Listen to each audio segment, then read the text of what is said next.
Hey, Pat Welsh here. It's Tuesday. You know what that means? Taco Tuesday. Take action.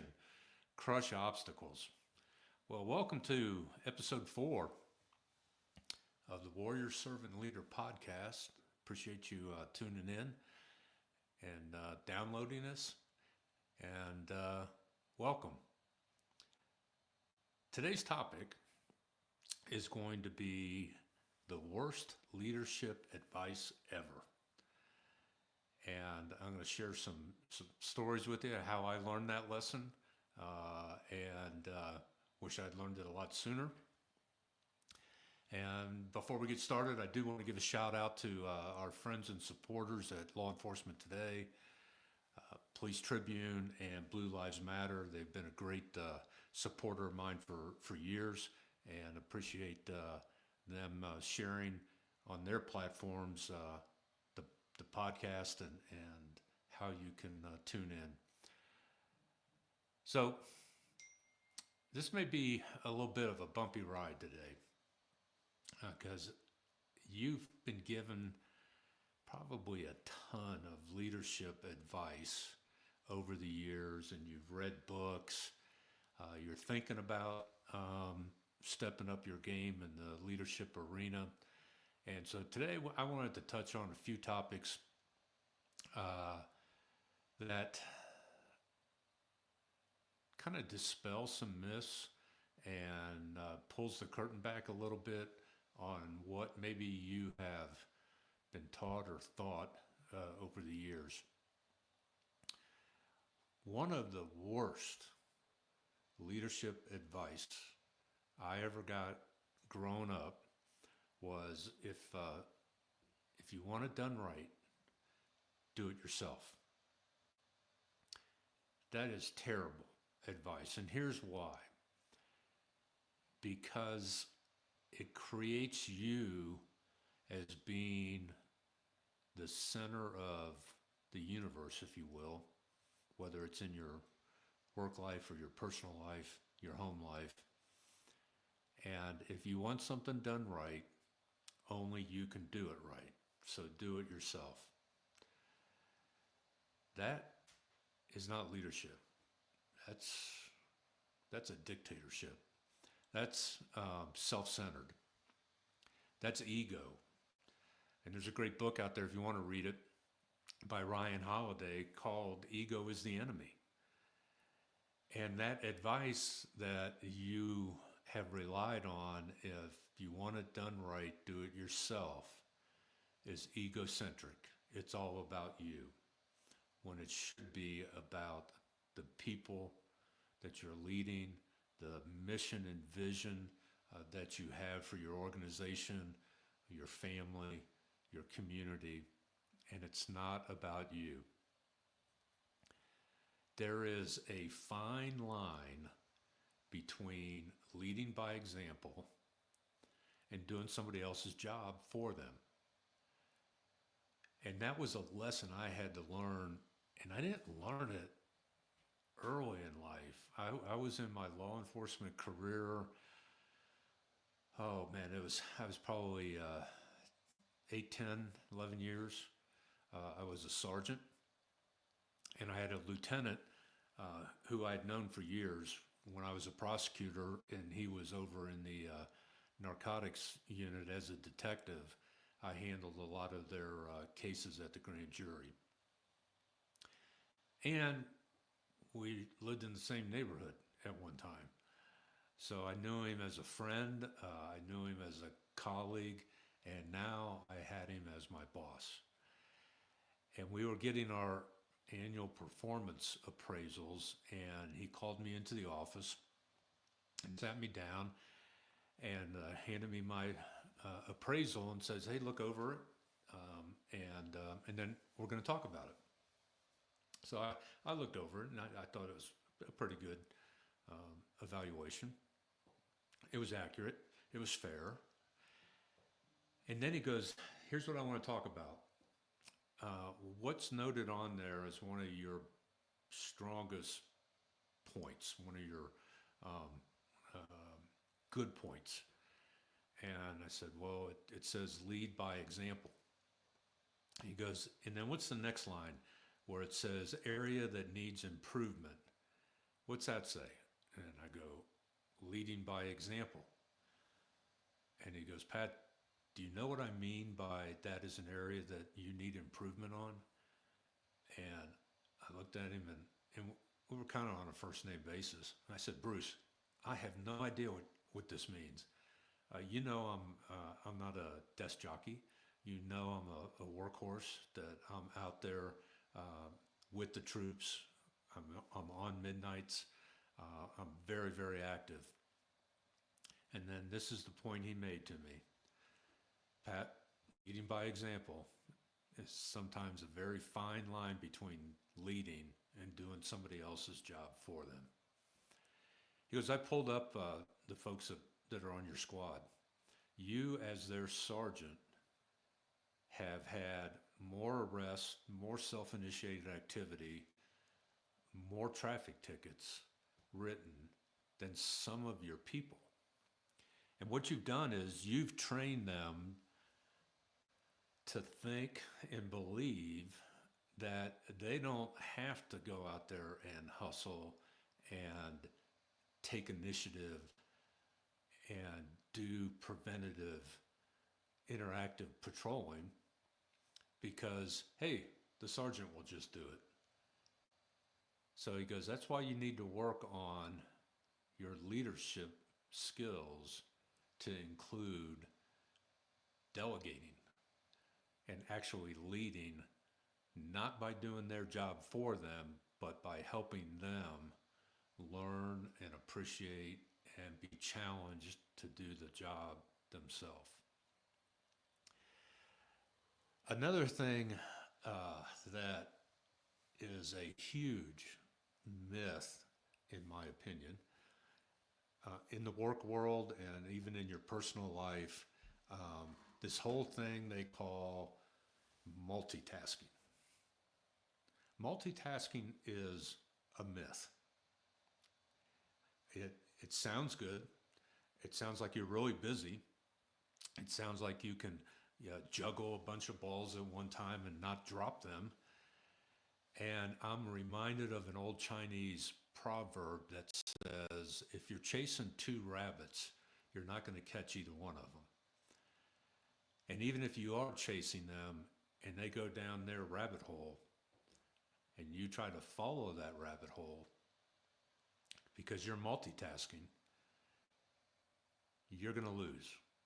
You're not going to be effective. You're not going to be efficient. You're not going to accomplish goals and missions.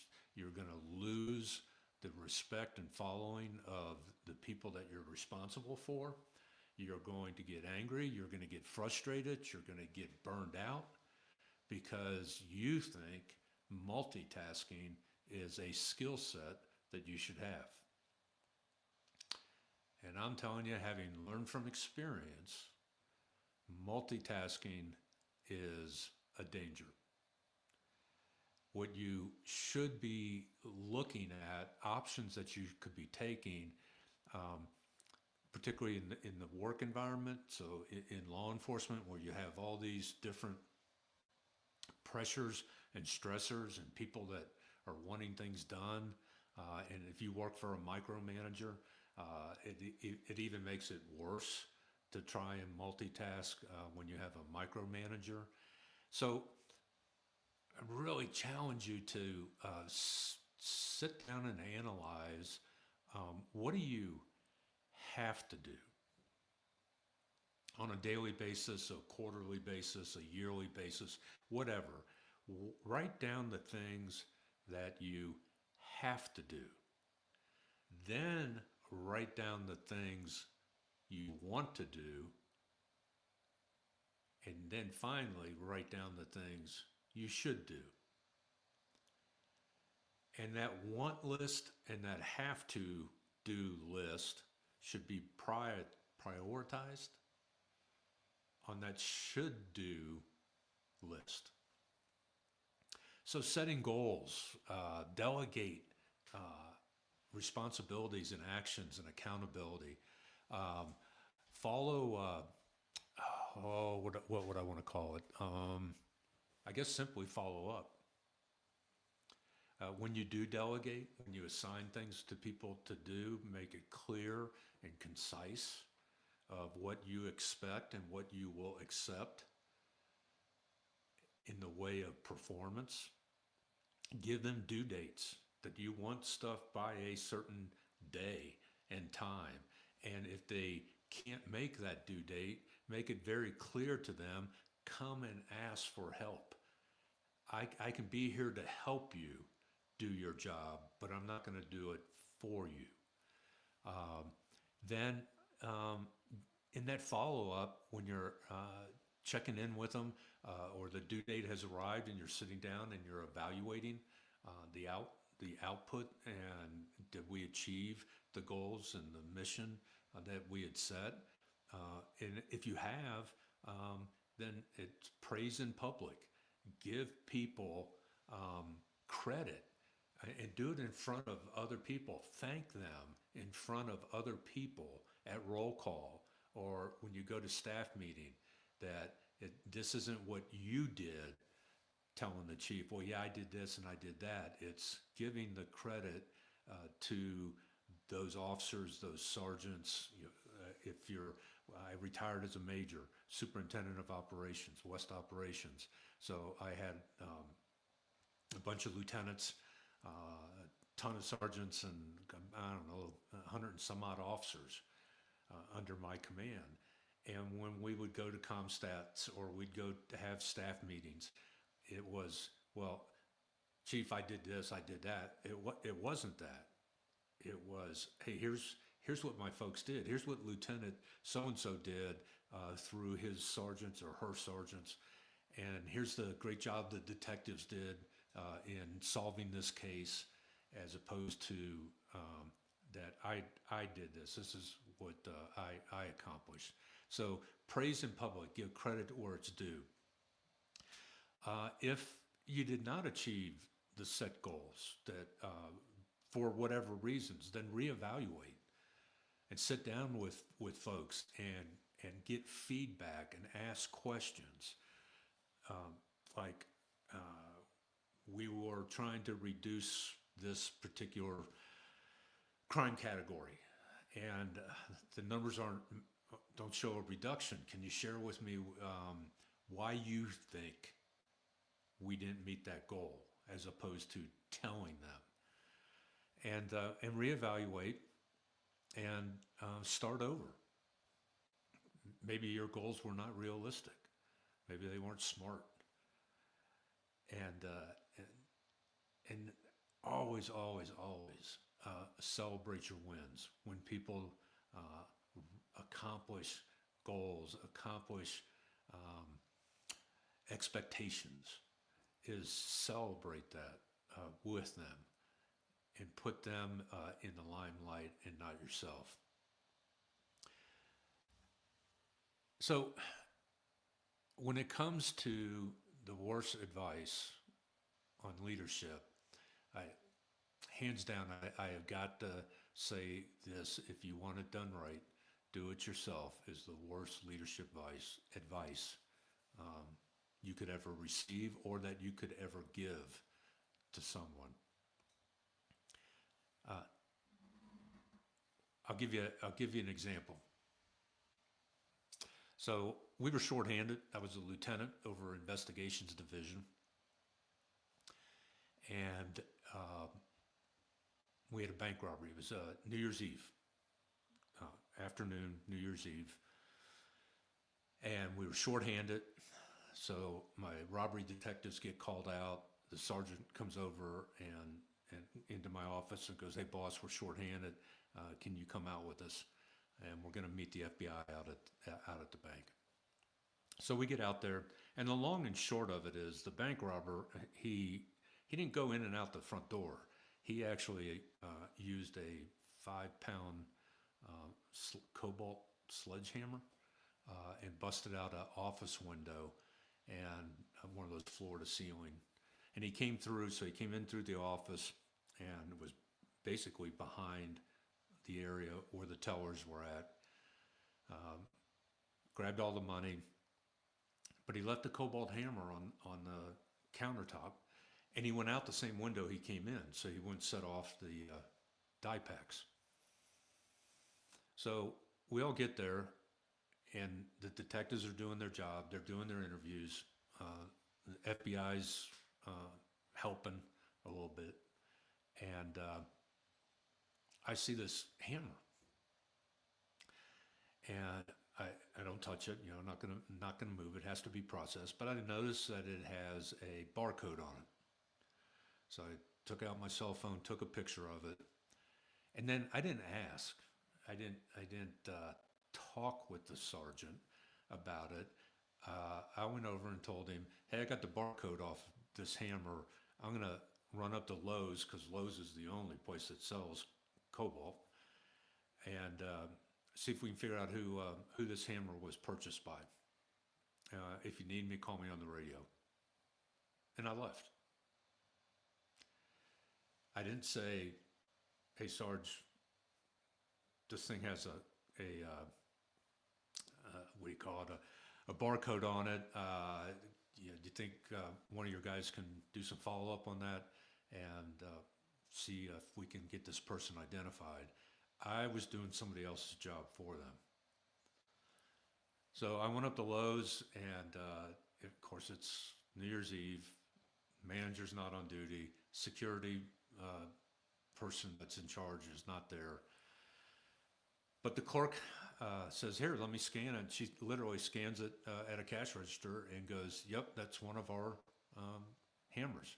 We only sold 2 in the last month, and this is one of them." I go, "Do you have any video of who bought it?" And she says, yeah, we do, but security director's not here. You'll have to come back on, because this was a Friday, if I recall. You have to come back on Monday. So I left, and I told the sergeant, what information I had. And again, thinking that I'm leading by example, but really doing somebody else's job for them, I didn't wait for a detective to go out there on Monday. I went out there, and I got the security director. He pulled the film footage, and lo and behold, the guy that bought the hammer is wearing the same clothes as our bank robber. And he used his personal debit card to buy the hammer. So we solve our bank robbery. And I wasn't leading by example. I was doing somebody else's job for them. So if you're a workhorse, that's okay. It's all right to be a workhorse. But you can't be doing somebody else's work for them. So I hope you got something out of today's podcast, that there's some soul searching you might want to do from lessons learned by other people like me. And really appreciate you guys tuning in today. Hope you can subscribe to the podcast, share it with your friends, leave me some reviews, rate the show. If you get a chance, also check out a couple of my books that are on Amazon. Warrior Servant Leader, Life Behind the Badge, talks about some of the stories and lessons learned in my 26 years with the Dayton Police Department, and some other work that I did in law enforcement. And the other one is Warrior Servant Leader, Life Behind the Cross, and that's more of a personal story, my faith journey from the time I was 3 days old and dropped off in an orphanage in Dublin, Ireland, until 60 years later. And the lessons learned in my faith journey and walk are in that book. So appreciate y'all. Hope you tune in next Tuesday. Take action, crush obstacles, and love y'all. See you next week.